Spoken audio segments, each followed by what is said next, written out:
ব্যবসায়িক দিক থেকে লাভবান হওয়ার আশায় ওয়ানডে বিশ্বকাপ ও টি-20 বিশ্বকাপের ফরম্যাটই বদলে ফেলল আন্তর্জাতিক ক্রিকেট সংস্থা বা আইসিসি। ভারত ও পাকিস্তানের মধ্যে বেশি করে ম্যাচ আয়োজন করতেই এমন সিদ্ধান্ত নিয়েছে ক্রিকেটের সর্বোচ্চ নিয়ন্ত্রক সংস্থা। ভারত ও পাকিস্তানকে একসঙ্গে নকআউটে তুলতে টি-20 বিশ্বকাপের ফরম্যাটে পরিবর্তন এনেছে আইসিসি। টি-20 বিশ্বকাপের পাশাপাশি ওয়ানডে বিশ্বকাপের ফরম্যাটেও বড়সড় পরিবর্তন এনেছে ক্রিকেটের সর্বোচ্চ নিয়ন্ত্রক সংস্থাটি। দুই দেশের রাজনৈতিক বৈরতার কারণে আইসিসি কিংবা এমসিসি টুর্নামেন্টের বাইরে গিয়ে দ্বিপাক্ষিক সিরিজ খেলা হয় না ভারত ও পাকিস্তানের। বিরাট কোহলি, বাবর আজমদের ম্যাচ যেন বিজ্ঞাপনদাতা ও প্রচার সত্ত্ব পাওয়া প্রতিষ্ঠানগুলোর জন্য সোনার ডিম পাড়া হাঁসের মতো। ভারত ও পাকিস্তান যত বেশি ম্যাচ পাবে, প্রতিষ্ঠানগুলোর লাভ তত বেশি। 5+ স্টার রেটিং প্রাপ্ত দেশের সর্বোচ্চ বিদ্যুৎ সাশ্রয়ী ওয়ালটন এসি। স্মার্ট কমফোর্ট এখন নেক্সট লেভেলে। আর সাম্প্রতিক বছরগুলোতে ভারতের সঙ্গে লড়াই করে একেবারেই পেরে উঠতে পারছিল না পাকিস্তান।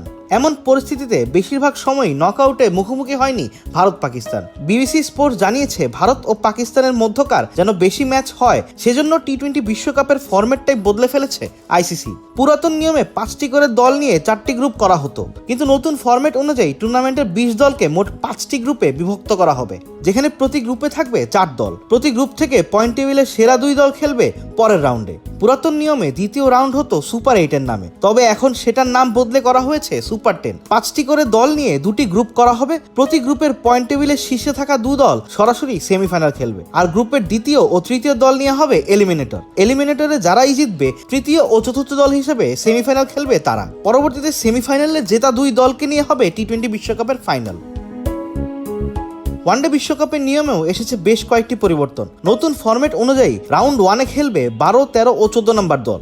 রাউন্ড রবিন পদ্ধতিতে দলগুলো একে অপরের বিপক্ষে খেলবে। পয়েন্ট টেবিলের শীর্ষ থাকা দলটি উঠে যাবে পরের রাউন্ডে। সরাসরি সুযোগ পাওয়া 11 দলের সঙ্গে রাউন্ড 1 থেকে উঠে আসা দলটিকে নিয়ে হবে রাউন্ড 2, যেখানে 12 দলকে ভাগ করা হবে 2টি গ্রুপে। প্রতিটি গ্রুপে থাকবে 6টি করে দল। এই পর্বে হবে মোট 30টি ম্যাচ। প্রতি গ্রুপ থেকে সেরা 3 দল উঠবে সুপার 7-এ। প্রতি গ্রুপে সেরা 3টি করে মোট 6টি দল সুপার 7-এ উঠবে। 6 দলের বাইরে সেরা 7 নম্বর দলটিও সুযোগ পাবে সুপার 7-এ।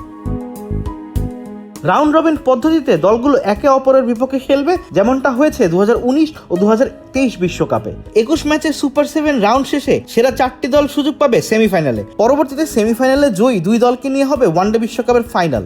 2027 ওয়ানডে বিশ্বকাপ থেকেই এই নিয়ম কার্যকর করবে আইসিসি। টি-20 নতুন ফরম্যাটে খেলা হবে 2028 সাল থেকে। Abid Mohammad, cricket frenzy.